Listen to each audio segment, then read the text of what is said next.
Today's video is a philosophical one. It's a summary of an introductory philosophy class I taught at the German secondary school. Simplified, there are three types of philosophies or contexts: science, religion, and enlightenment. Science deals with knowledge, religion concerns itself with faith, and enlightenment is interested in consciousness.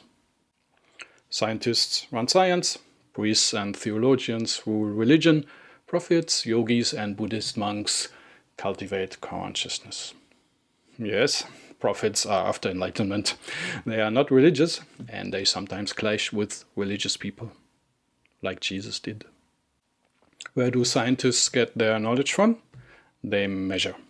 Where do priests and theologians get their faith from? They read religious scriptures. How do seekers of enlightenment expand their consciousness? They meditate. Scientific measurements produce objective knowledge. We can verify and share objective knowledge. Religious tenets are not objective. We can't verify them and need to content ourselves with believing in them. Due to a lack of proof, religions sometimes dogmatize tenets. Mind that science has tenets too. They call them axioms. But science doesn't dogmatize axioms. Science is open to new knowledge and has modified and replaced axioms in the past. We can't prove enlightenment either. For example, an out-of-body experience. Neither can we share it, but we can subjectively verify it. You may know this subjective verifiable knowledge, as opposed to the objective verifiable knowledge of science, as gnosis. We live in two worlds, the internal and the external world.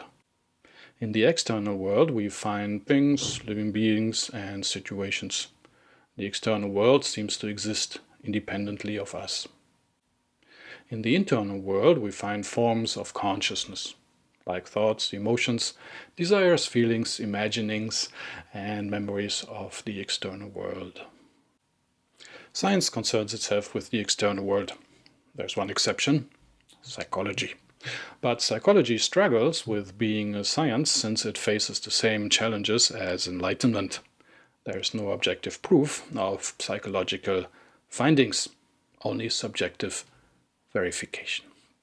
Religion concerns itself with the internal and the external world. It deals with soul matters, but also with morale, which governs the way we shall behave in the external world. And sometimes religious groups get involved in politics. Enlightenment concerns itself with the internal world. Some Enlightenment traditions claim that the external world is an illusion. Professional seekers of enlightenment like to live in monasteries or caves and reduce dealing with the external world to a necessity. God is outside the scientific context. We can't prove God's existence. Neither can we prove that God doesn't exist. Hence, science is agnostic. There may or may not be a God, and scientists can be, besides being scientists, religious or spiritual. Religion claims that God exists and calls for the belief in God's existence.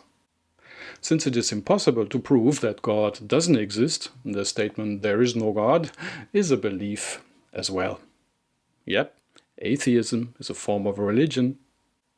Many Enlightenment traditions are agnostic, in particular Buddhism. God may or may not exist, and he is of no importance for enlightenment.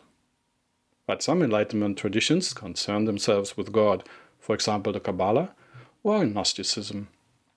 These traditions strive to know and experience God. That's gnosis, and that's where prophets come from. According to science, there is no God in the external world, since we can't measure him. Some religions assume there is an external God. They suggest praying to the external God or sacrificing to him so that God wields his power in the believer's favor. But locating God in the external world proves difficult. According to religious scriptures, God is in heaven. But where is heaven? It can't be above us, because for those on the other side of the planet, God would be below. There's no up and down in the universe. Who dares to pinpoint a location in the universe where God is? A planet, a sun, a solar system, or a black hole? Anybody?